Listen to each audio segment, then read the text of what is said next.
नमस्कार independent house wife channel रे समस्त को बहुत बहुत स्वागत। मु सुनीता आज आपणक सम्मुखरे पुणी थरे उपस्थित होईछि आम प्रिय साधना पाहाच पुस्तकर आउ एक सरल शिक्षणीय एवं सुंदर कविताटिए नहीं।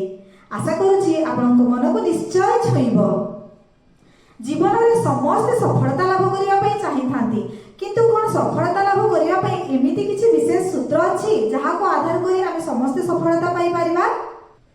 सफलतार शिखर में पहुँचवाक हेले आमको प्रथमे आम जीवन लक्ष्य निरूपण करने एवं प्रत्येक कार्य को यथा समय श्रृंखलित भाव में निष्ठार सहित करने जदि आम मन में सत् विचार रखी प्रत्येक कार्य को आत्मविश्वास सहित संपादन करवा ताहेले आम निश्चय जीवन में सफलता पाई परिबा।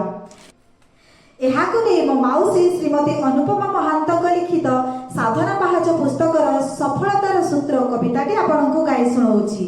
आशा करुछि आपनको बहुत किछि शिखिबाको मिलिबो। तेबे भिडियोटी को आपण शेष पर्यंत निश्चय देखंतु एवं भल लागिले लाइक शेयर एवं मो चैनल को सब्सक्राइब निश्चय करंतु। जननी जठरू केही उच्च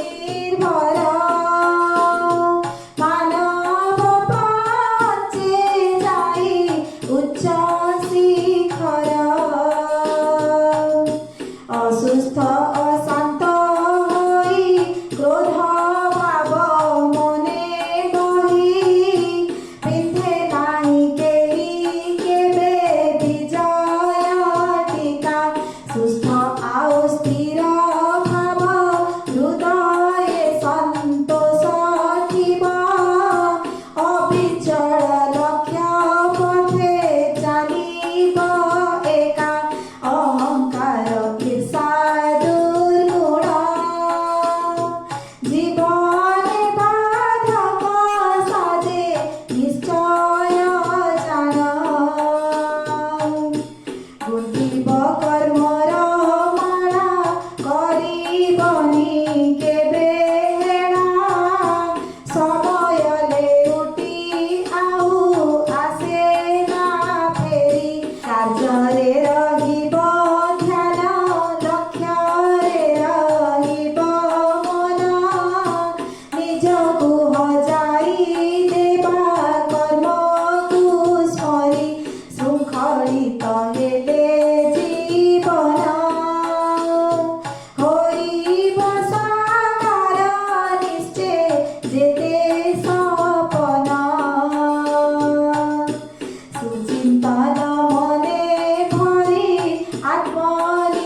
जदि कविताटी आपको भल लगुच निश्चय लाइक एवं शेयर कर।